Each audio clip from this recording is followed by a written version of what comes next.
Je pense que c'était à la Cité des Sciences quand j'étais gosse et qu'il y avait tous ces dispositifs, notamment il y avait des dispositifs avec de l'eau. On devait jouer pour faire monter des volumes et je pense que c'était là où j'étais la première fois en contact avec le design. Alors, je crois que c'était la première fois que j'ai été à Disney. J'ai été voir une attraction qui s'appelle It's a Small World. On est dans un bateau, on se balade et je me demandais qui étaient les personnes qui concevaient ça. En même temps classique et en même temps atypique parce que bon, deux écoles très classiques on va dire, mais peut-être un mélange un peu atypique. Bah, je dirais plutôt parcours classique parce que NC et Central, c'est quand même du parcours classique, non? Si j'avais pas rencontré Tom. Je serais pas arrivé là si ma mère n'avait pas été architecte et m'avait pas fait découvrir un peu tout ce milieu-là. William Gibson, qui est un écrivain de science-fiction, qui a pas mal alimenté le projet dans la partie conceptuelle. J'aime beaucoup le travail d'une dame qui s'appelle Susan Kerr, qui est une designer qui a conçu toutes les icônes des premiers Mac à l'époque où il n'y avait pas d'interface graphique. Un spectacle, faire un spectacle.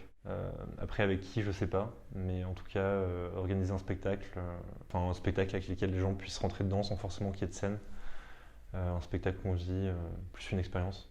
Bah, du coup, je crois que ce serait avec un parc d'attractions pour faire une attraction. Ça commence par quelque chose d'assez vague, d'assez théorique, pour ensuite essayer de le transcrire dans quelque chose de concret. Je pense que ça c'est l'une de mes motivations. De bosser avec des gens qui ne sont pas forcément designers pour apprendre des nouvelles choses, que ce soit au niveau des sciences, au niveau de l'ingénierie, en fait, discuter avec des gens qui ne sont pas du même milieu que le mien. Je pense que je ferais sûrement de la musique. Je crois que je serais caviste. La revue qu'on est en train de monter, donc Units Research Review, une revue qui mêle différentes disciplines autour du thème de la technique et des sensations, notamment de la joie que peut procurer la technique. À venir, le Palais de Tokyo, des nouvelles machines et des nouvelles fêtes.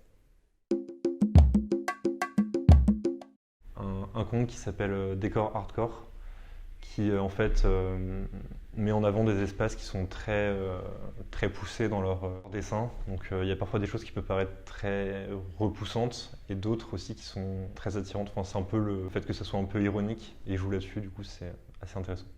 Alors, il y a un compte qui s'appelle Pâté Croûte, que j'aime beaucoup, qui fait du pâté en croûte. Et finalement, on pourrait penser que c'est juste de la nourriture, mais quand on vient couper le pâté en croûte, il y a des choses très belles qui se passent.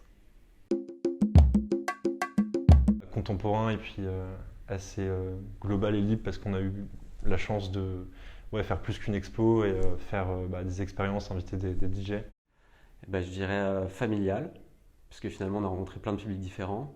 Détonnant, parce que quand on passe de la partie 19e à la prison, il se passe quand même pas mal de choses.